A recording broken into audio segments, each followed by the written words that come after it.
आते हैं क्वेश्चन की तरफ। यदि P यानी प्रिंसिपल मूलधन 20,000 रुपए है, R दर 10% है और टाइम 3 साल है, तो CI यानी चक्रवृद्धि ब्याज, SI साधारण ब्याज और चक्रवृद्धि ब्याज माइनस साधारण ब्याज बताएं। तो इस क्वेश्चन को करने के लिए बहुत ही इफेक्टिव एक हम चार्ट बनाएंगे। अगर आप ध्यान से देखेंगे तो आप आसानी से कर लेंगे, तीनों एक ही चार्ट में आ जाएगा। देखिए सबसे पहले ऐसे क्वेश्चंस को करने के लिए देखते हैं, 3 साल का है तो पहले आप ये चार्ट बना लीजिए, 1 साल, फिर यहीं से पकड़ते हैं ये दूसरा साल और फिर यहां से पकड़ते हैं तीसरा साल। 1-2 बार करेंगे आपको आदत हो जाएगा, बहुत आसानी तरीके से तीनों चीज निकल जाएंगे। अब देखिए ये 20,000 है, 20,000 का 10% 3 साल में, ठीक है। तो 10% करने के लिए एक 20,000 है, ये एक पॉइंट यहाँ पे लगाएंगे यानी कि 2,000 रुपए इसका 10% होगा।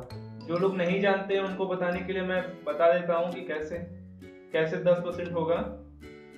उड़ा के 10 बटा के 100, अब 100 करेंगे तो 1 0 1 0 कैंसिल, 1 0 1 0 कैंसिल, ऐसे भी आप कर सकते हैं। और पॉइंट आप एक पॉइंट इधर करके भी कर सकते हैं। तो 2,000 हो गया 10%, ठीक है। तो पहले खाने में भरेंगे, पहले साल में 2,000, इसमें भी भरेंगे 2,000, क्योंकि SI और CI दोनों में पहले साल तो सेम होता है, तो इसमें भी आप लिखेंगे 2,000, ठीक है। अब देखिए नेक्स्ट स्टेप में क्या होगा कि अब जो ये है इसका 8% यानी कितना परसेंट था वही, इसका 8% चलेगा, यानी कि दूसरे साल में 2,000 का अब 8% चलेगा। यानी कि अब वही वैसे ही मैं बता देता हूँ, आप वैसे ही कर सकते हैं, 10 बटा के 100 करेंगे तो ये 0 कैंसिल, ये 0 यानी कि 200। तो इसमें आप 200 भरेंगे, ध्यान से देखिए, इसमें आप 200 भरेंगे और अब इसका 8% इसमें चलता है, मगर यहाँ पे आपको ध्यान देना है कि जहाँ जितना ये आएगा उसका डबल यहाँ पे भरेंगे, यानी कि यहाँ 400 भरेंगे, 200 का 400।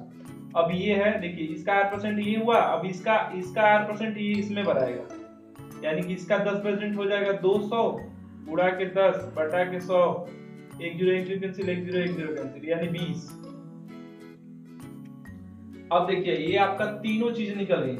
ये पहली लाइन जो है ये होता है SI, ये SI होता है, यानी कि 2,000 2,000 2,000, ये 6,000 हो गया आपका SI, ठीक है। अब देखिए ध्यान से, अब ये जो टोटल होता है वो होता है CI, यानी कि CI हो गया आपका 6,000 ये, 600 ये और 20, यानी 6,620, ठीक है। और ये जो एक लाइन के बाद जो होता है ये डिफरेंस होता है, या आप यहां से माइनस भी कर सकते हैं, 6,620 माइनस 6,000 इक्वल टू हो जाएगा 6,000 CI माइनस SI, 6,620 माइनस 6,000, यहाँ हो जाएगा 620, आपका आंसर। एक बार हम रिपीट कर देते हैं फिर से जल्दी।